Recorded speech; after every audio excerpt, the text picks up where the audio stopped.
Corporate നികുതി, വരുമാന നികുതി, ഇൻകം ടാക്സ് ഒക്കെ അടക്കുന്ന സ്റ്റേറ്റ് കേന്ദ്രത്തിലല്ലേ. ലോട്ടറി, സ്റ്റോക്ക് എക്സ്ചേഞ്ച് ഇതൊക്കെ സ്റ്റേറ്റ് ലിസ്റ്റിലല്ല, കൺകറന്റ് ലിസ്റ്റിൽ. അടൂർ ഗോപാലകൃഷ്ണൻ അല്ലേ ദാദാസാഹിബ് ഫാൽക്കെ അവാർഡ് നേടിയ ഒരേ ഒരു മലയാളി ആണ്. 2004 അടൂർ ഗോപാലകൃഷ്ണനാണ് ദാദാസാഹിബ് ഫാൽക്കെ അവാർഡ് നേടിയ ഒരേ ഒരു മലയാളി. നമസ്കാരം. ഒത്തിരി പ്രതീക്ഷയുമായിട്ട് അടുത്ത ഒരു ഹോട്ട് ടോപ്പിക്സിലേക്ക് വരിക. പഠിക്കുന്നോന്ന് അറിയുന്നു, ഒത്തിരി പേര് മെസ്സേജ് ഇടാറുണ്ട്. അവരോടൊക്കെ ഒത്തിരി നന്ദി. കാരണം നിങ്ങൾ പഠിച്ച് ജോലി നേടുക, ഞങ്ങളാൽ പറ്റുന്ന സഹായങ്ങളെല്ലാം. പലരും പറയും സാറേ പരീക്ഷയ്ക്ക് മുമ്പ് മാക്സിമം അതങ്ങ് തീർത്ത് തരണേ, കുറേ നല്ല ടോപ്പിക്കുകൾ തീർത്ത് തരണേന്ന്. തീർച്ചയായിട്ടും ഒരു 50-60 ആകുമ്പം തന്നെ നിങ്ങൾ പറയും ഒരുവിധം ബേസ് എല്ലാം പഠിച്ചു സാറേന്ന്. ബേസ് പഠിച്ചാൽ മാത്രം പോരാ, ഓരോ ദിവസവും റിവിഷൻ നടത്തണം. ഓരോരുത്തരോട് എനിക്ക് അത് പറയാറുള്ളൂ. നമ്മൾ എത്രമാത്രം വർക്ക് ചെയ്യുന്നോ അതിനനുസരിച്ച് നിങ്ങൾക്ക് അതിൻ്റെ പ്രയോജനം കിട്ടിയിരിക്കും. രാവിലെയൊക്കെ എഴുന്നേറ്റിരുന്ന് കൃത്യം അനുസരിച്ച് ടോപ്പിക്ക് നോക്കണം. ഇടയ്ക്കിടയ്ക്ക് mock test, school test, correct പോയിന്റുകൾ കവർ ചെയ്ത് മാറ്റണം. അല്ലെങ്കിൽ നിങ്ങൾക്ക് അത് പെട്ടുപോകും. ഓരോ ദിവസവും നിങ്ങളോട് പറയാനുള്ളത്, നമ്മൾ കൂടുതൽ ശ്രദ്ധിച്ചു കഴിഞ്ഞാൽ നമുക്ക് അത്രമാത്രം വർക്ക് ചെയ്യാനുള്ള ഒരു മനസ്സുണ്ടാവും. കാരണം ആത്മവിശ്വാസം കൂടും. അത് ഓർക്കുക, നിങ്ങൾക്കാണ് ആവശ്യം, നിങ്ങളുടേതാണ് ലക്ഷ്യം. ഈ എത്ര നാൾ കൊണ്ട് നിങ്ങൾ പഠിക്കുന്നു, കുറേ ടോപ്പിക്കെല്ലാം നിങ്ങൾ പഠിച്ചിട്ടുണ്ട്. കഴിഞ്ഞ എത്ര പരീക്ഷകൾക്ക് നിങ്ങൾ പഠിച്ചു, അത് തന്നെയല്ലേ ഇങ്ങോട്ട് കൊണ്ടുവരുന്നത്. കറണ്ട് അഫേഴ്സ് ശ്രദ്ധിച്ചോണം. ബേസിക് കറണ്ട് അഫേഴ്സ് എല്ലാം തീർന്നു എന്ന് ഉറപ്പ് വരുത്തണേ. അതായത് ബേസിക് കറണ്ട് അഫേഴ്സ്, എന്ന് പറഞ്ഞാൽ നമ്മുടെ ചന്ദ്രയാൻ, വനിതാ സംവരണ ബില്ല്, പാർലമെന്റ് മന്ദിരം, അതുപോലെ ബഹിരാകാശവുമായി ബന്ധപ്പെട്ട കാര്യങ്ങൾ, അതുപോലെ ചെയർമാൻമാർ പദവികൾ, കേരളത്തിലെ മന്ത്രിമാര്, അങ്ങനെയുള്ള കാര്യങ്ങളെല്ലാം കവർ ചെയ്ത് ഉറപ്പിച്ചു വരണം. അവാർഡുകൾ, ടെന്നീസ് അവാർഡുകൾ, വള്ളംകളി, അതുപോലെ ലോകകപ്പ്, ക്രിക്കറ്റ്, ഫുട്ബോള്, അതുപോലെ 2020 ലോകകപ്പ്, അതുപോലെ ഏഷ്യൻ ഗെയിംസ്, ഇതിലെല്ലാം മെയിൻ കാര്യങ്ങൾ തീർത്തു എന്ന് ഉറപ്പ് വരുത്തണം. അതിൽ നിങ്ങൾക്ക് മാർക്ക് പോകരുത്. അതാണ് നിങ്ങൾ ശ്രദ്ധിക്കേണ്ട കാര്യം. നമ്മളിപ്പോൾ എത്ര ഹോട്ട് ടോപ്പിക്സ് കഴിഞ്ഞു? 20 എണ്ണം കഴിഞ്ഞു അല്ലേ? 4 ക്ലാസ് കഴിഞ്ഞില്ലേ? 5ാമത്തെ ഹോട്ട് ടോപ്പിക്സിലേക്ക് പോകാം. 5ാമത്തെ LDC ഹോട്ട് ടോപ്പിക്സ് എളുപ്പമുള്ള ഒരു 5 ടോപ്പിക്കാണ്. ഓക്കെ, ഭരണഘടനാ ലിസ്റ്റ്. ഉറപ്പായിട്ട് നിങ്ങൾക്ക് തന്നെ അറിയാം, ഇതിൽ നിന്നൊരു ചോദ്യം ഉണ്ടായിരിക്കും. അടുത്ത പ്രധാനപ്പെട്ട സംവിധായകർ, സിനിമകൾ, very important. Search engine, web browser. ഒരു എക്സാമ്പിൾ എന്നിട്ട് അത് സെർച്ച് എഞ്ചിൻ ആണോ വെബ് ബ്രൗസർ ആണോ എന്ന് ചോദിക്കാം. രോഗദിനങ്ങൾ ചോദിക്കാം. വിളകൾ മുന്നിലുള്ള സംസ്ഥാനങ്ങൾ, ഇതും പരീക്ഷയ്ക്ക് ചോദിച്ചിട്ടുണ്ട്. വിളകൾ മുന്നിലുള്ള സംസ്ഥാനങ്ങൾ എല്ലാം നല്ല ഭരണഘടനാ ലിസ്റ്റ്. പ്രധാന സംവിധായകർ, സിനിമകൾ, സെർച്ച് എഞ്ചിൻ, വെബ് ബ്രൗസർ, രോഗദിനങ്ങൾ, വിളകൾ മുന്നിലുള്ള സംസ്ഥാനങ്ങൾ. നമുക്കൊന്ന് നോക്കാം. ഒന്നാമത്തത് ഭരണഘടനാ ലിസ്റ്റിലേക്ക് നോക്കാം. ഭരണഘടനാ ലിസ്റ്റുകൾ പൊതുവെ union list, state list, concurrent list. നല്ലൊരു ക്വസ്റ്റ്യൻ. ലിസ്റ്റുകളെ കുറിച്ച് പ്രതിപാദിക്കുന്ന പട്ടിക 7ാം പട്ടികയിലാണ്. വകുപ്പ് ആർട്ടിക്കിൾ 246 ആണ് കേട്ടോ. അപ്പൊ ആർട്ടിക്കിൾ എത്രയാണ്? 246, 7ാം പട്ടികയില. നിലവിലെ ലിസ്റ്റ്, ഇത് ചെറിയ മാറ്റങ്ങൾ ഉണ്ടെന്ന് പറയുന്നു. ഇപ്പൊ ഇത് നിങ്ങൾ പഠിക്കുക. Union list 100, state list 61, concurrent list 52. ഇത് മാറി വരുന്നുണ്ട്. 99 ആവുന്നുണ്ട്, 98 ആവുന്നുണ്ട്. നിങ്ങൾ ഇത് കറക്റ്റ് ആയിട്ട് പഠിക്കുക. ലിസ്റ്റുകളെ കുറിച്ച് പ്രതിപാദിക്കുന്ന പട്ടിക 7, ആർട്ടിക്കിൾ 246. എത്ര ലിസ്റ്റ് ഉണ്ട്? Union list, state list, concurrent list. ഏത് രാജ്യത്ത് നിന്നാ കടമെടുത്തതെന്ന് നോക്കാം നമുക്ക്. ഇനി പിന്നെ ഒരു അവശിഷ്ടാധികാരം എന്ന് പറഞ്ഞൊരു ലിസ്റ്റ് ഉണ്ട്, നമുക്കത് പഠിക്കാം. യൂണിയൻ ലിസ്റ്റിലെ വിഷയങ്ങളുടെ നിർമ്മാണം നടത്തുന്നത്, നിയമനിർമ്മാണം നടത്തുന്നത് പേരിലൂടെ കിട്ടും. യൂണിയൻ ആകുമ്പം ഇന്ത്യൻ പാർലമെന്റ്, സംസ്ഥാന ലിസ്റ്റിലാകുമ്പം സംസ്ഥാന സർക്കാർ, കൺകറന്റ് ലിസ്റ്റിലാകുമ്പോൾ നിയമനിർമ്മാണം നടത്തുന്നത് ആർക്കാണ്? കേന്ദ്ര സംസ്ഥാനത്തിനും തുല്യ അധികാരങ്ങളാണ്. കേന്ദ്രത്തിനും സംസ്ഥാനത്തിനും തുല്യ അധികാരങ്ങളാണ് കൺകറന്റ് ലിസ്റ്റിൽ ഉൾപ്പെടുന്നത്. അടുത്ത നോക്കേ, ഓരോ ലിസ്റ്റിലും ഉൾപ്പെട്ടിരിക്കുന്ന വിഷയങ്ങളിൽ നിയമനിർമ്മാണം നടത്താനുള്ള അധികാരം പാർലമെന്റിനാണ്. പാർലമെന്റിന്റെ ഈ അധികാരത്തെ അവശിഷ്ട അധികാരം എന്ന് പറയുന്നു. ഓരോ ലിസ്റ്റിലും ഉൾപ്പെട്ടിട്ടില്ലാത്ത, ഈ പോയിന്റ് കണ്ടോ, ഇല്ലാത്ത വിഷയങ്ങളില്ലേ, അതിൽ നിയമനിർമ്മാണം നടത്താനുള്ള അധികാരം ആർക്കാടെ?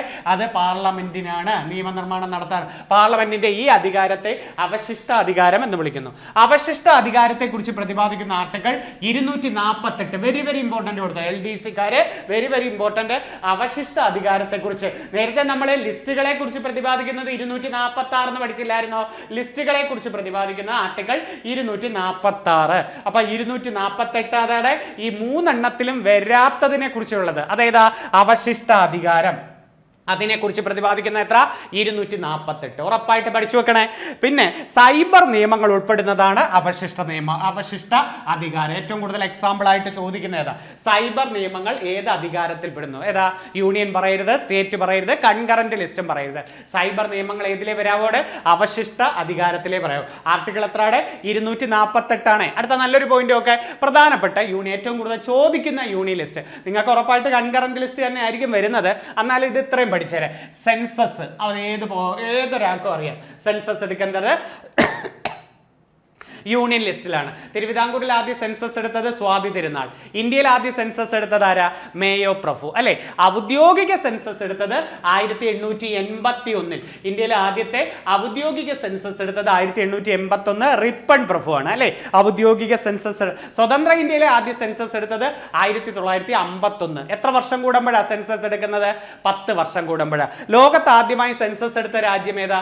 അമേരിക്കക്കാരാണ് ലോകത്താദ്യം. തിരുവിതാംകൂറിൽ സ്വാതി തിരുനാൾ 1836 ഇന്ത്യയിൽ ഔദ്യോഗിക സെൻസസ് 81 റിപ്പൺ പ്രഭു. സെൻസസ് ഏത് ലിസ്റ്റിലാണ്? Census union list. പ്രതിരോധം എന്തായാലും അവിടെ ആയിരിക്കും. പൗരത്വത്തെ കുറിച്ചുള്ളതും അവിടെ തന്നെയായിരിക്കും അല്ലെ. പ്രതിരോധം യൂണിയൻ ലിസ്റ്റ്. ആ ഓരോ വേർഡുകൾ ലയിച്ചങ്ങ് പോയാൽ അതേടെ. പ്രതിരോധം ഒന്നും വേറെ പോത്തില്ലല്ലോ. പൗരത്വം പോത്തില്ല, വിദേശകാര്യം പോത്തില്ല. ഇത് കണ്ടോ, ശ്രദ്ധിച്ചോണം. ഉന്നത വിദ്യാഭ്യാസം എന്ന് ചോദിച്ചാൽ കണ്ടോ യൂണിയൻ ലിസ്റ്റേ പറയാം. വിദ്യാഭ്യാസം കൺകറന്റ് ലിസ്റ്റിലാണ്. നമ്മൾ എടുത്തു പഠിക്കും. കൺകറന്റ് ലിസ്റ്റിലോട്ട് മാറ്റിയായിരുന്നല്ലോ. പക്ഷേ ഉന്നത വിദ്യാഭ്യാസം ഏതാണ്? യൂണിയൻ ലിസ്റ്റേ പറയാം. മേജർ തുറമുഖങ്ങൾ കണ്ടോ, തുറമുഖങ്ങൾ മറ്റേതിലേ പോവാം കൺകറന്റ്. പക്ഷേ മേജർ തുറമുഖം 13 മേജർ തുറമുഖങ്ങളല്ലേ ഇവിടെ. മേജർ തുറമുഖങ്ങൾ യൂണിയൻ ലിസ്റ്റിലാണ്. വ്യോമയാനം, റെയിൽവേ, ദേശീയപാതകൾ, തപാല്, ടെലഫോൺ, ഇതൊക്കെ ഗസ് ചെയ്ത് നിങ്ങൾക്ക് എഴുതാം അല്ലെ. സെൻസസ് ആണ് ഇതിൽ ഏറ്റവും കൂടുതൽ കണ്ടുവരുന്നത്. ഉന്നത വിദ്യാഭ്യാസം മറന്നു പോകരുത്. അപ്പം യൂണിയൻ ലിസ്റ്റിലാണ്. അടുത്തത് ബാങ്കിങ്, ഇൻഷുറൻസ്, കറൻസി, കോർപ്പറേറ്റ് നികുതി, വരുമാന നികുതി, ഇൻകം ടാക്സ് ഒക്കെ അടക്കുന്ന സ്റ്റേറ്റ് കേന്ദ്രത്തിലല്ലേ. ലോട്ടറി, സ്റ്റോക്ക് എക്സ്ചേഞ്ച്, ഇതൊക്കെ സ്റ്റേറ്റ് ലിസ്റ്റിലല്ല, കൺകറന്റ് ലിസ്റ്റിൽ. സ്റ്റേറ്റ് ലിസ്റ്റിന്റെ നോക്കാം. പോലീസ്, പൊതുജനാരോഗ്യം, ക്രമസമാധാനം, ജയില് അല്ലേ, ജയില്. അതുപോലെ പരീക്ഷയ്ക്ക് തദ്ദേശ സ്വയംഭരണം. ഇപ്പം പരീക്ഷയ്ക്ക് ചോദിച്ചേ ഉള്ളൂ തദ്ദേശ സ്വയംഭരണം. അപ്പോൾ സംസ്ഥാന സർക്കാരായിരിക്കുമല്ലോ അത്. കെട്ടിട നികുതി, ഭൂനികുതി, ഇതൊക്കെ നമ്മൾ പഞ്ചായത്തിലല്ലേ കൊണ്ടുപോയി അടയ്ക്കുന്നത്. ഒരെണ്ണം വില്ലേജിൽ കൊണ്ടുപോകുന്നു. കാർഷിക നികുതി, കൃഷി, മൃഗസംരക്ഷണം, മദ്യം. ഇത് പലരും കൺഫ്യൂഷൻ വരാം. മദ്യം സംസ്ഥാന സർക്കാരിന് തന്നെയാണ് കേട്ടോ. ലൈബ്രറി, മ്യൂസിയം, മത്സ്യബന്ധനം, ടോൾ ഗ്യാസ് വർക്കുകൾ, ഇതൊക്കെ ഇതിലാണ് സംസ്ഥാന ലിസ്റ്റിലാണ്. സംസ്ഥാന ലിസ്റ്റ്. അടുത്ത കൺകറന്റ് ലിസ്റ്റ് ഇതാണ്ടേ. വിദ്യാഭ്യാസം ഏത് ലിസ്റ്റിലാണ്? കൺകറന്റ്. ഉന്നത വിദ്യാഭ്യാസം യൂണിയൻ ലിസ്റ്റ് പഠിച്ചപ്പോൾ വിദ്യാഭ്യാസം കൺകറന്റ്. വൈദ്യുതി, വിവാഹമോചനം മറന്നു പോരുതേ. ജനന മരണ രജിസ്ട്രേഷൻ ഏതാ? കൺകറന്റിൽ. മായം ചേർക്കൽ, ഇതെല്ലാം ചോദിച്ചതാ, പരീക്ഷയ്ക്ക് ചോദിച്ചു, വീണ്ടും ചോദിച്ചിരിക്കും. മോചനം, ജനന മരണ രജിസ്ട്രേഷൻ, മായം ചേർക്കൽ, തുറമുഖങ്ങൾ, വില നിയന്ത്രണം. പലരും ഇത് വിചാരിക്കും കേന്ദ്രത്തിന് കൊടുത്താൽ. അല്ല, വില നിയന്ത്രണം കൺകറന്റ് ലിസ്റ്റാണ്. സാമൂഹ്യ സേവന സ്ഥാപനങ്ങൾ, തൊഴിലാളി സംഘടനകൾ, ട്രേഡ് യൂണിയൻ എന്ന് കേട്ടിട്ടില്ലേ? ഇതെല്ലാം ഉറപ്പായിട്ട് പഠിച്ചേരെ. കൺകറന്റ് ലിസ്റ്റിലെ വിഷയങ്ങൾ ഒന്നും കൂടെ എടുത്ത് പലതും പഠിച്ചിരിക്കണം. മായം ചേർക്കൽ ചോദിക്കും, വിവാഹമോചനം, തൊഴിലാളി സംഘടന, വില നിയന്ത്രണം, തുറമുഖം, വിദ്യാഭ്യാസം, ഇതെല്ലാം എഴുതി പോയത് കൺകറന്റ് ലിസ്റ്റിലാണ് പോയത്. തടവുകാരെ കൈമാറ്റം ചെയ്യൽ, നീതിന്യായം, ജനസംഖ്യ നിയന്ത്രണം, പകർച്ചവ്യാധി തടയൽ, കോടതി അലക്ഷ്യം, പത്രങ്ങൾ, ക്രിമിനൽ നിയമങ്ങൾ, അച്ചടി പ്രസ്സുകൾ, ട്രസ്റ്റികൾ, ട്രേഡ് യൂണിയൻ, നേരത്തെ നമ്മൾ പറഞ്ഞു തൊഴിലാളി സംഘടന, ഇതൊക്കെ എഴുതിപ്പോയത് കൺകറന്റ് ലിസ്റ്റിലാണ് പോയത്. കൺകറന്റ് ലിസ്റ്റിലാണ് പോയത്. അടുത്ത നോക്കേ, ഇത് കടമെടുത്തത് നമ്മൾ പറഞ്ഞില്ല അല്ലേ നമ്മൾ. എന്നാലും ഇതൊന്ന് നോക്കേ, ഈ ഒരു പോയിന്റ് നല്ലൊരു ക്വസ്റ്റ്യൻ. 76 42ാം ഭരണഘടനാ ഭേദഗതി പ്രകാരം സ്റ്റേറ്റ് ലിസ്റ്റിൽ നിന്നും 5 വിഷയങ്ങൾ എങ്ങോട്ട് മാറ്റിയത്? കൺകറന്റിൽ. ഇത് എടുത്ത് പഠിച്ചേക്കണം. സ്റ്റേറ്റ് ലിസ്റ്റിൽ നിന്നും 5 വിഷയങ്ങൾ എടുത്ത് പറഞ്ഞത് 76 42ാം ഭേദഗതി. ഏതൊക്കെയാണ് നോക്കേ? വിദ്യാഭ്യാസം, വനം, അളവ് തൂക്കം, നീതിന്യായം, വന്യമൃഗ പരിപക്ഷികളുടെയും സംരക്ഷണങ്ങളും. വന്യമൃഗ പക്ഷികളുടെയും സംരക്ഷണം ഏതിൽ നിന്ന് മാറ്റി? സ്റ്റേറ്റ് ലിസ്റ്റിൽ നിന്നും എങ്ങോട്ട് മാറ്റിയത്? കൺകറന്റ് ലിസ്റ്റിലേക്ക് മാറ്റി. കേന്ദ്രത്തിനും സംസ്ഥാനങ്ങൾക്കും നിയമനിർമ്മാണം നടത്താനുള്ള അധികാരത്തെ പറ്റി പരാമർശിക്കുന്ന വകുപ്പ് 245 കേന്ദ്ര സംസ്ഥാന ബന്ധങ്ങളെ കുറിച്ച് പഠിച്ച കമ്മീഷൻ. ഉറപ്പായിട്ട് ഞാൻ പറയുന്ന ഒരു ക്വസ്റ്റ്യൻ ഇതായിരിക്കും. നിങ്ങൾക്ക് താഴെ പറയുന്നതിൽ കേന്ദ്ര സംസ്ഥാന ബന്ധങ്ങളെ കുറിച്ച് പഠിച്ച കമ്മീഷൻ ഏതാന്ന് ചോദിക്കാം. ഏതാ? സർക്കാരിയ കമ്മീഷനും പുഞ്ചി കമ്മീഷനും. മറന്നു പോരുതേ, സർക്കാരിയ കമ്മീഷൻ, പുഞ്ചി കമ്മീഷൻ. എന്തുവാണ്? കേന്ദ്ര സംസ്ഥാന ബന്ധങ്ങളെ കുറിച്ച് പഠിച്ച കമ്മീഷൻ ഏതാ? Sarkaria commission, പുഞ്ചി commission. ഉറപ്പായിട്ട് പഠിച്ചേരെ, ഉറപ്പായിട്ട്. ഇതാ ഇപ്പൊ പോലീസ് പരീക്ഷയ്ക്കും പുഞ്ചി കമ്മീഷൻ ചോദിച്ചു. ഉറപ്പായിട്ട് വരും നിങ്ങൾക്ക്. അടുത്ത ക്വസ്റ്റ്യനിലേക്ക് വരാം. അടുത്ത ക്വസ്റ്റ്യൻ. അപ്പം 3 ഇത് കടമെടുത്തത് ഏത് രാജ്യത്തെന്ന് ഞാൻ അല്ലാതെ എഴുതുന്നത് കൊണ്ടാണ് ഇതിൽ എഴുതാഞ്ഞത്. സ്റ്റേറ്റ് ലിസ്റ്റും യൂണിയൻ ലിസ്റ്റും കടമെടുത്തത് കാനഡയിൽ നിന്നാണ്. കൺകറന്റ് ലിസ്റ്റ് കടമെടുത്തത് ഓസ്ട്രേലിയയിൽ നിന്നാണ്. കൺകറന്റ് ലിസ്റ്റ് കടമെടുത്തത് ഓസ്ട്രേലിയയിൽ നിന്ന്. അതുപോലെ അവശിഷ്ടാധികാരം കടമെടുത്തതും കാനഡയിൽ നിന്നാണ് കേട്ടോ. അടുത്തത് പ്രധാന സംവിധായകർ സിനിമകൾ. ജി അരവിന്ദനാണ് ഏറ്റവും കൂടുതൽ കണ്ടിട്ടുള്ളത്. എന്നാലും G Aravindan, Adoor, John Abraham ഇവരുടെയൊക്കെ ഞാൻ എഴുതിയിട്ടുണ്ട്. തമ്പ് ഉണ്ടോ? ജി അരവിന്ദന്റെ പ്രശസ്ത സിനിമകൾ ഏതൊക്കെ? തമ്പ്, വാസ്തുകാര, കുമ്മാട്ടി, പോക്കുവെയിൽ, കാഞ്ചന സീത. പലതവണ PSCയുടെ ക്വസ്റ്റ്യൻ പേപ്പറിൽ വന്നതാ. കാഞ്ചന സീത ജി അരവിന്ദന്റെ. ചിദംബരം, എസ്തപ്പാൻ, മാറാട്ടം ഇതൊക്കെ ആരുടെയാണ്? ജി അരവിന്ദന്റെ. അപ്പൊ തമ്പ്, വാസ്തുഹാര, കുമ്മാട്ടി, പോക്കുവെയിൽ, കാഞ്ചന സീത, ചിദംബരം, എസ്തപ്പാൻ ഇതൊക്കെ ആരുടെയാണ്? നമ്മുടെ ജി അരവിന്ദന്റെ. അടൂരിന്റെ നോക്കെ എളുപ്പമുണ്ട്. സ്വയംവരം നമ്മൾ പഠിച്ചിട്ടുണ്ട്. അടൂരിന്റെ സ്വയംവരം. എലിപ്പത്തായം അടൂരിന്റെ അല്ലെ. ബ്രിട്ടീഷ് ഫിലിം ഇൻസ്റ്റിറ്റ്യൂട്ടിന്റെ അവാർഡ് നേടിയ മലയാള ചലച്ചിത്രം ഏതെന്ന് ചോദിക്കാറില്ലേ? അടൂർ ഗോപാലകൃഷ്ണൻ.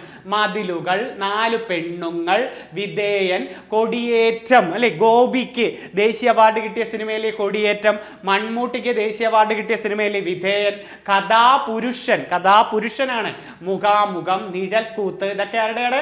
അടൂർ ഗോപാലകൃഷ്ണൻ. അടൂർ ഗോപാലകൃഷ്ണൻ അല്ലേ ദാദാസാഹിബ് ഫാൽക്കെ അവാർഡ് നേടിയ ഒരേ ഒരു മലയാളി ആണ്. 2004 അടൂർ ഗോപാലകൃഷ്ണനാണ് ദാദാസാഹിബ് ഫാൽക്കെ അവാർഡ് നേടിയ ഒരേ ഒരു മലയാളി. 1969 ഫാൽക്കെ അവാർഡ് കൊടുത്തു തുടങ്ങിയത്. ഒരേ ഒരു മലയാളി അടൂർ ഗോപാലകൃഷ്ണൻ. ഏതൊക്കെയായിരുന്നു അദ്ദേഹത്തിന്റെ സിനിമ? സ്വയംവരം, എലിപ്പത്തായം, മതിലുകൾ, 4 പെണ്ണുങ്ങൾ, വിധേയൻ, കൊടിയേറ്റം, കഥാപുരുഷൻ, മുഖാമുഖം, നിഴൽക്കൂത്തൊക്കെ അദ്ദേഹത്തിന്റെ പ്രശസ്ത കൃതികളാണ്. പഠിച്ചു വെച്ചിരിക്കണേ. LDക്ക് ഈ ഒരു പോർഷൻ ഉറപ്പാണ്. ഷാജി എൻ കരുൺ പ്രശസ്ത ഒരു സംവിധായകനാണ്. അതിൽ ഏറ്റവും കൂടുതലും പിറവിയാണ്. അന്താരാഷ്ട്ര ചലച്ചിത്രങ്ങളിൽ ഏറ്റവും കൂടുതൽ അന്താരാഷ്ട്ര അവാർഡ് നേടിയ ഏറ്റവും കൂടുതൽ നേടിയ മലയാള സിനിമ പിറവിയാണ്. രാജൻ കേസിന്റെ കഥ പറയുന്നതാണ് പിറവി.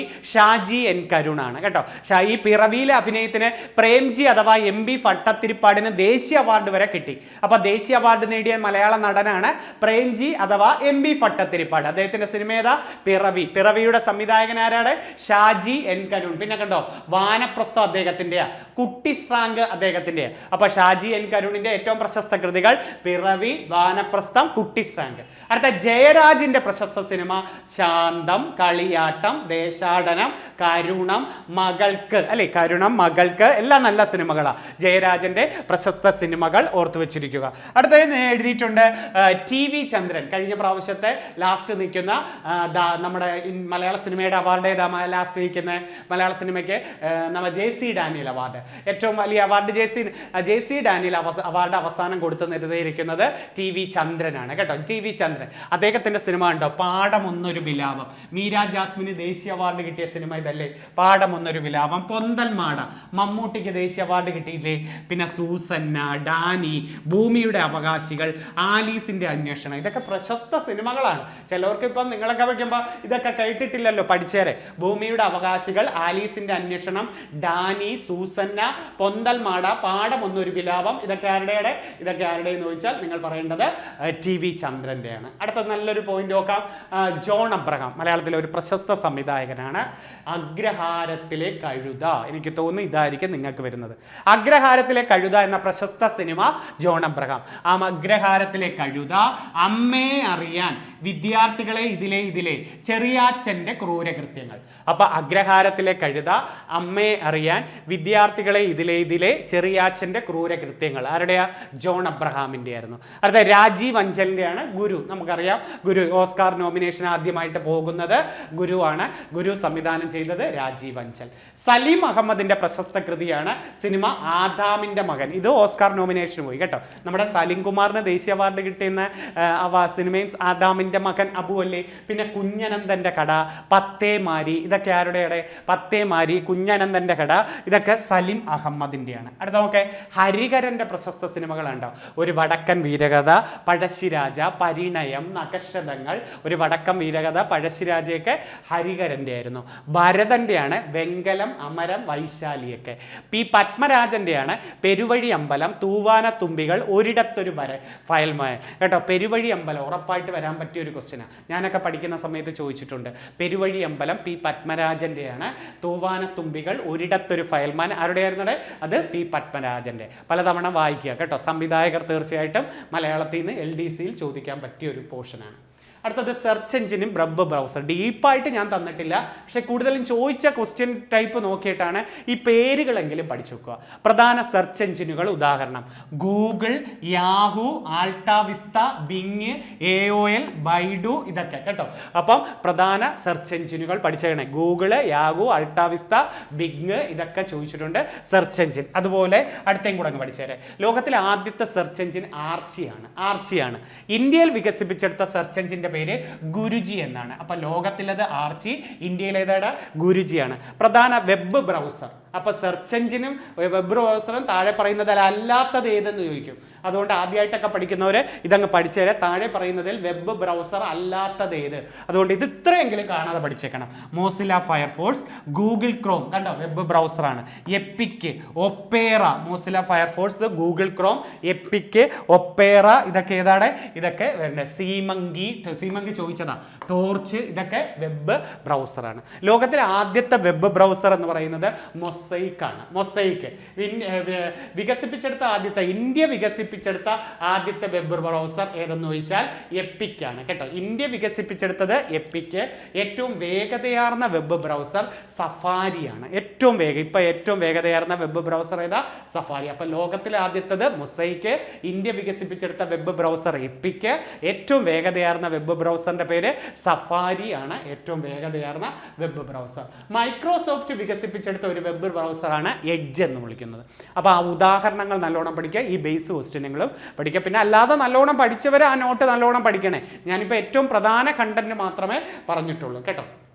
അടുത്തത് രോഗദിനങ്ങൾ. ഉറപ്പായിട്ട് പ്രതീക്ഷിക്കാൻ പറ്റിയത് ഞാൻ പലപ്പോഴും നിങ്ങൾക്ക് റിവിഷൻ നടത്തുമ്പോൾ പറയാറുണ്ട് അല്ലേ. ഹീമോഫീലിയ ദിനം എന്ന ഏപ്രിൽ 17. ഹീമോഫീലിയ ദിനം എന്നു ചോദിച്ചാൽ ഏപ്രിൽ 17. മലേറിയ ദിനം ഏപ്രിൽ 25 അല്ലേ. ഏപ്രിൽ 17 ഹീമോഫീലിയ ദിനം. കരൾ ദിനം ഏപ്രിൽ 19 കേട്ടോ. കരൾ ദിനം എന്നു ചോദിച്ചാൽ ഏപ്രിൽ 19. രോഗമായതുകൊണ്ട് ഞാൻ ഇവിടെ എഴുതാഞ്ഞ്. ഹീമോഫീലിയ ദിനം ഏപ്രിൽ 17. രാജകീയ രോഗമെന്നും ക്രിസ്മസ് രോഗം എന്നറിയപ്പെടുന്നത് ഹീമോഫീലിയയിലെ ആണ്. അപ്പം മലേറിയ ദിനം ഏപ്രിൽ 25. പ്രമേഹ ദിനം നവംബർ 14 അല്ലേ. ഡയബറ്റിസ് ഡേ എന്നു ചോദിച്ചാൽ നവംബർ 14. അൽഷിമേഴ്സ് ദിനം സെപ്റ്റംബർ 21. അപ്പം ഹീമോഫീലിയ ദിനം ഏപ്രിൽ 17, മലേറിയ ദിനം ഏപ്രിൽ 25, പ്രമേഹ ദിനം നവംബർ 14, അൽഷിമേഴ്സ് ദിനം സെപ്റ്റംബർ 21. അൽഷിമേഴ്സ് ദിനം എന്നാണ് സെപ്റ്റംബർ 21. അടുത്ത കുഷ്ഠരോഗ നിവാരണ ദിനം ജനുവരി 30. ഗാന്ധിജിയുടെ ചരമദിനവും കുഷ്ഠരോഗ ദിനവും ഒരു ദിവസമാണെന്ന് പറയാറില്ലേ. കുഷ്ഠരോഗ നിവാരണ ദിനം ജനുവരി 30, ക്ഷയരോഗ നിവാരണ ദിനം മാർച്ച് 24. അപ്പോൾ ക്ഷയരോഗ ദിനം എന്ന മാർച്ച് 24, കുഷ്ഠരോഗ നിവാരണ ദിനം എന്ന ജനുവരി 30. ജനുവരി 30. ലോകാരോഗ്യ ദിനം ഏപ്രിൽ 7. ലോകാരോഗ്യ ദിനം ഏപ്രിൽ 7. ഹീമോഫീലിയ ദിനം ഏപ്രിൽ 17, മലേറിയ ദിനം ഏപ്രിൽ 25, പ്രമേഹ ദിനം നവംബർ 14. ക്യാൻസർ ദിനം ഫെബ്രുവരി 4. തണ്ണീർത്തട ദിനം ഫെബ്രുവരി 2, ക്യാൻസർ ദിനം ഫെബ്രുവരി 4. പോളിയോ ദിനം ഒക്ടോബർ 24. പോളിയോ ദിനം എന്നാണ് ഒക്ടോബർ 24. ദേശീയ രക്തദാന ദിനം ഒക്ടോബർ 1. വൃദ്ധദിനം, രക്തദാന ദിനം, സംഗീത ദിനം ഇതൊക്കെ ചോദിച്ചാൽ ഒക്ടോബർ 1 നിങ്ങൾ പറയണ്ടേ. വൃക്കാ ദിനം മാർച്ച് 8. വനിതാ ദിനവും അതല്ലേ നമ്മൾ പഠിച്ചിട്ടുള്ളത്. വൃക്കാ ദിനം. മന്ദരോഗ ദിനം നവംബർ 11. ആസ്മാ ദിനം ഡിസംബർ 11. പർവ്വത ദിനവും ഡിസംബർ 11. രോഗപ്രതിരോധ ദിനം നവംബർ 10. വായിച്ചു വിട്ടിരുന്നാൽ മതി. രോഗപ്രതിരോധ ദിനം നവംബർ 10. ഓട്ടിസം ദിനം ഏപ്രിൽ 2. ഓട്ടിസം ദിനം എന്ന് പറഞ്ഞാൽ ഏപ്രിൽ 2. അടുത്തൊക്കെ വിളകൾ മുന്നിലുള്ള സംസ്ഥാനങ്ങൾ. നെല്ല് ഏറ്റവും കൂടുതൽ ഉൽപ്പാദിപ്പിക്കുന്നത് പശ്ചിമ ബംഗാളാണ് അല്ലേ. ഇന്ത്യയിൽ ഏറ്റവും കൂടുതൽ അരി ഉൽപ്പാദിപ്പിക്കുന്നത് അരി, ചണം, കണ്ടൽക്കാട്. ഇത് മൂന്നും എപ്പോഴും പഠിച്ചു വെച്ചേക്കണം കേട്ടോ. അരി, ചണം, കണ്ടൽക്കാട് ഏറ്റവും കൂടുതൽ ഉൽപ്പാദിപ്പിക്കുന്നത് പശ്ചിമ ബംഗാളാണ്. ഗോതമ്പ് ഉത്തർപ്രദേശാണ്. ഗോതമ്പ്, കരിമ്പ്, പഞ്ചസാര ഇങ്ങനെ ചോദിച്ചാൽ ഉത്തർപ്രദേശ് പറയുക. ഗോതമ്പ്, കരിമ്പ്, പഞ്ചസാര ഉത്തർപ്രദേശ്. അരി, ചണം, കണ്ടൽക്കാട് പശ്ചിമ ബംഗാൾ. കരിമ്പ് ഉത്തർപ്രദേശ്, പഞ്ചസാര ഉത്തർപ്രദേശ്. കാപ്പി ഏറ്റവും കൂടുതൽ എവിടെയാണ്? കാപ്പി കർണാടക. കാപ്പി, കുരുമുളക്, ചോളം, സ്വർണം, പട്ട്, ആന, ചന്ദനം ഇതൊക്കെ ഏറ്റവും കൂടുതൽ കർണാടക. അപ്പോൾ കാപ്പി ഏറ്റവും കൂടുതൽ എവിടെയാ? കർണാടക. ഏറ്റവും ആദ്യമായിട്ട് കാപ്പി കൃഷി തുടങ്ങിയത് നമ്മൾ പഠിക്കത്തില്ലേ എവിടെയാ? കർണാടകയിലെ ചിക്ക്മാംഗ്ലൂരിലെ ബാബാ ബുദാൻ ഇവിടെ അല്ലേ ഏറ്റവും ആദ്യമായിട്ട് കാപ്പി കൃഷി തുടങ്ങിയത്. കർണാടകയിലെ ചിക്ക്മാംഗ്ലൂരിലെ ബാബാ ബുദൻ. ഈ കേരളത്തിലെ ആദ്യത്തെ കാപ്പി ഗവേഷണ കേന്ദ്രം ഏതാ? ചൂണ്ടയിൽ. വയനാട് ജില്ലയിലെ ചൂണ്ടയിലാണ് കേരളത്തിൽ കാപ്പി ഗവേഷണ കേന്ദ്രം അല്ലേ. കേരളത്തിൽ കേരളത്തിൽ കാപ്പി ഏറ്റവും കൂടുതൽ എവിടെയെന്ന് ചോദിച്ചാലും വയനാടല്ലേ നമ്മൾ പറയുന്നത്. കാപ്പി ഏറ്റവും കൂടുതലും വയനാടാണ് നമ്മൾ പറയുന്നത്. അടുത്ത നോക്കെ, തേയില ആസാം. ടി ആകൃതിയിലുള്ള സംസ്ഥാനം എന്ന് തന്നെ ആസാമിനെയാണ് പറയുന്നത്. തേയില ആസാം. ഉപ്പ്, നിലക്കടല, പരുത്തി ഗുജറാത്ത്. നേരത്തെയും പറഞ്ഞിട്ടുണ്ട്. ഉപ്പും നിലക്കടലയും പരുത്തി എവിടെയാണ്? ഗുജറാത്ത്. കശുവണ്ടി മഹാരാഷ്ട്ര. കേരളം പറയല്ലേ, കശുവണ്ടി മഹാരാഷ്ട്ര. റബ്ബർ കേരളം. സുഗന്ധദ്രവ്യങ്ങൾ ഒരുവിധം എല്ലാം കേരളമാണ്. റബ്ബർ, കറുവപ്പട്ട, ഏലം, റബ്ബർ ഇങ്ങനെയൊക്കെ ചോദിച്ചാൽ കേരളം തന്നെ പറയാം. ചോളം കർണാടക. കണ്ടോ, ചോളം. കുരുമുളക് മറന്നുകൊണ്ട് കർണാടക. പലരും കേരളം പറയും, സുഗന്ധവ്യഞ്ജനം അല്ലയോ? നല്ല കുരുമുളകും കാപ്പിയും നിങ്ങൾ എങ്ങോട്ട് പോകണം? കർണാടകയ്ക്ക് കൊടുക്കണം കേട്ടോ. ചണം പശ്ചിമ ബംഗാൾ. നേരത്തെ പറഞ്ഞു അല്ലേ, അരിയും ചണവും കണ്ടൽക്കാടും പശ്ചിമ ബംഗാൾ പറയാൻ പറഞ്ഞു. അരിയും ചണവും കണ്ടൽക്കാടും. ഇത്രയാണ്, നല്ലൊരു ക്വസ്റ്റ്യൻ ആണ്. അപ്പോൾ അരിയും ചണവും കണ്ടൽക്കാടും എവിടെയാണ്? പശ്ചിമ ബംഗാളിലാണ്. പശ്ചിമ ബംഗാളിന്റെ തലസ്ഥാനം ഏതാ? കൊൽക്കത്ത. കൊൽക്കത്തയുടെ തീരത്തൂടി ഒഴുകുന്ന നദി ഏതാ? ഹൂഗ്ലിയാണ്. ഇന്ത്യയിൽ ആദ്യത്തെ മെട്രോ റെയിൽവേ വന്നത് എവിടെ? കൊൽക്കത്തയിലാണ്. ഇന്ത്യയിൽ ആദ്യ മെട്രോ റെയിൽവേ, ആദ്യത്തെ ഭൂഗർഭ റെയിൽവേ എന്നൊക്കെ ചോദിച്ചാൽ കൊൽക്കത്തയാണ് പറയേണ്ടത്. അതുപോലെ കൊൽക്കത്തയിലെ ഏറ്റവും വേറൊരു നല്ലൊരു ചോദ്യമുണ്ട്. ഏതാണ്? ഇന്ത്യയുടെ ശാസ്ത്ര നഗരം കൊൽക്കത്തയാണ്. ഇന്ത്യയുടെ ശാസ്ത്ര നഗരം ഏതെന്ന് ചോദിച്ചാൽ കൊൽക്കത്തയാണ്. ശാസ്ത്ര ദിനം എന്നാണെന്നറിയാമോ? ഫെബ്രുവരി 28ആണ്. ശാസ്ത്ര ദിനം എന്ന ഫെബ്രുവരി 28ആണ്. ശാസ്ത്ര നഗരം കൊൽക്കത്ത. ഇലക്ട്രോണിക്സ് നഗരം ഏതാ? അത് ബാംഗ്ലൂരാണ്. ഇന്ത്യയുടെ ഇലക്ട്രോണിക്സ് നഗരം ഏതാണ്? ബാംഗ്ലൂരാണ് നമ്മൾ പറയേണ്ടത്. ശാസ്ത്ര നഗരം കൊൽക്കത്തയാണ് നമ്മൾ പറയേണ്ടത്. അതുപോലെ പരീക്ഷയ്ക്ക് രാജാറാം മോഹൻ റോയ് ജനിച്ചത് കൊൽക്കത്തയിലാണ്. രാജാറാം മോഹൻ റോയ് ജനിച്ചത്. PC മഹലനോബിസ് ജനിച്ചത് കൊൽക്കത്തയാണ്. ഇന്ത്യൻ ആസൂത്രണത്തിന്റെ ശില്പി PC മഹലനോബിസ. ഇന്ത്യൻ ആസൂത്രണത്തിന്റെ ശില്പി. ആസൂത്രണത്തിന്റെ പിതാവ് വിശ്വേശ്വരയ്യ. ഇന്ത്യൻ ആസൂത്രണത്തിന്റെ ശില്പി PC മഹലനോബിസ്. ഇന്ത്യൻ ബജറ്റിന്റെ പിതാവ്, ഇന്ത്യൻ സ്റ്റാറ്റിസ്റ്റിക്സിന്റെ പിതാവ് എന്നൊക്കെ ചോദിച്ചാൽ PC മഹലനോബിസ് അല്ലേ. ഇന്ത്യൻ സ്റ്റാറ്റിസ്റ്റിക്സ് ദിനം അദ്ദേഹത്തിന്റെ ജന്മദിനമാണ്, ജൂൺ 29 അല്ലേ. സ്റ്റാറ്റിസ്റ്റിക്സ് ദിനം ജൂൺ 29 അദ്ദേഹത്തിന്റെ ജന്മദിനം. ആരെയാ? PC മഹലനോബിസിന്റെ. സംഖ്യ എന്ന മാസിക അദ്ദേഹത്തിന്റെ. സംഖ്യ. പ്രശാന്ത ചന്ദ്ര മഹലനോബിസ് എന്നാണ് അദ്ദേഹത്തിന്റെ മൊത്ത പേര്. ആരുടെയാ? നമ്മുടെ PC മഹലനോബിസിന്റെ. അപ്പോൾ ആസൂത്രണത്തിന്റെ ശില്പി PC മഹലനോബിസ് ആണെങ്കിൽ ആസൂത്രണത്തിന്റെ പിതാവാര? വിശ്വേശ്വരയ്യ. ആധുനിക മൈസൂറിന്റെ ശില്പിയും വിശ്വേശ്വരയ്യയാണ്. ആധുനിക മൈസൂറിന്റെ. ദക്ഷിണേന്ത്യയിലെ ആദ്യത്തെ ഇരുമ്പുരുക്ക് നിർമ്മാണശാല ഇദ്ദേഹത്തിലെ. ദക്ഷിണേന്ത്യയിലെ ആദ്യത്തെ ഇരുമ്പുരുക്ക് നിർമ്മാണശാല ഏതാ?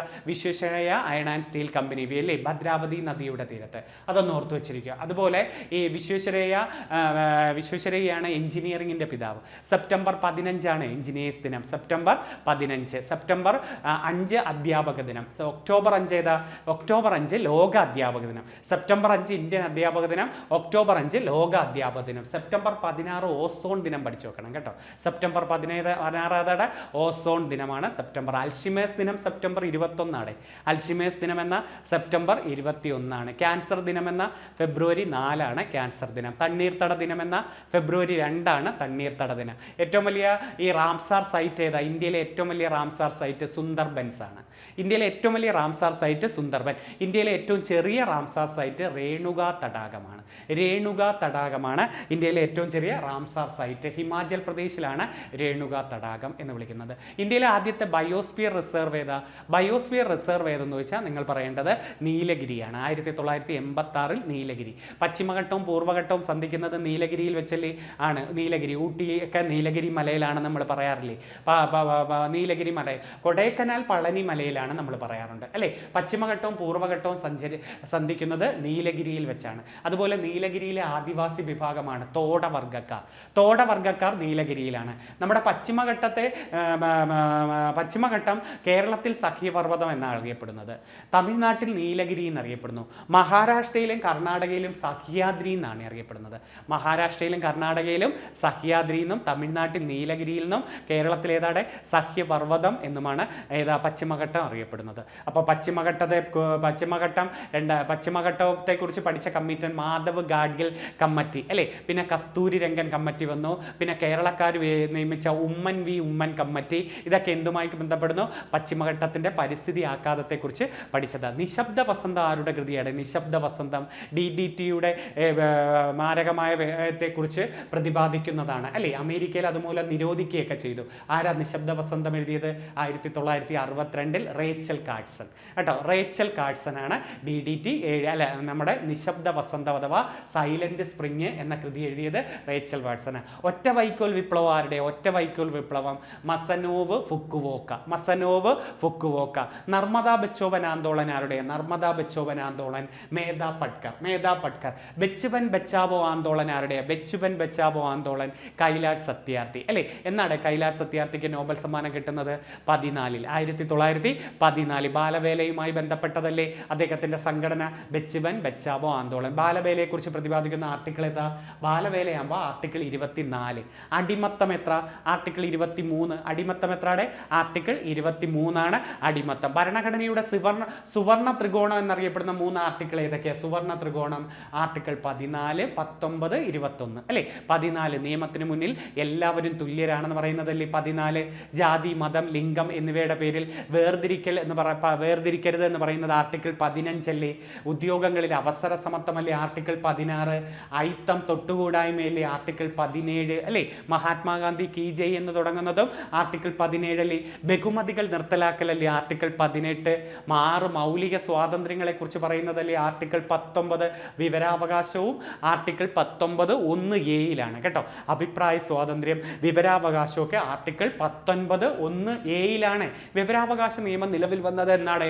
2005 ഒക്ടോബർ 12 അല്ലേ. ഒക്ടോബർ 12. ആദ്യത്തെ ചെയർമാൻ ആരാ? വിവരാവകാശ കമ്മീഷന്റെ മുഖ്യ വിവരാവകാശ കമ്മീഷണർ ആദ്യത്തത് വജാഗത്ത് ഹബീബുള്ളയാണ് അല്ലേ. വജാഗത്ത് ഹബീബുള്ള. ഇപ്പോൾ ആരാ? ഹീരാലാൽ സമരിയ അല്ലേ. ഇപ്പോഴത്തത് ആരാ? ഹീരാലാൽ സമരിയ ആയിരുന്നു അല്ലേ. കേരളത്തിൽ ആദ്യത്തെ വിവരാവകാശ കമ്മീഷൻ ആരാന്നറിയാമോ? കേരളത്തിൽ പാലാട്ട് മോഹൻദാസ് ആണ്. ഇപ്പോൾ ആരാ? ഹരിനായർ. ഇപ്പോഴത്തത് ഹരിനായർ ആദ്യത്തത് പാലാട്ട് മോഹൻദാസ്. എന്നാണ് വിവരാവകാശം വന്നത്? 2005 ഒക്ടോബർ 12. വിവരാവകാശത്തെക്കുറിച്ച് പ്രതിപാദിക്കുന്ന ആർട്ടിക്കിൾ എത്ര? ആർട്ടിക്കിൾ 19(1)(a) ആണ്. 6 മൗലിക സ്വാതന്ത്ര്യങ്ങളെ കുറിച്ച് പറയുന്നത് ആർട്ടിക്കിൾ 19. മൗലിക അവകാശങ്ങൾ ഏത് രാജ്യത്ത് നിന്നാണ് കടമെടുത്തത്?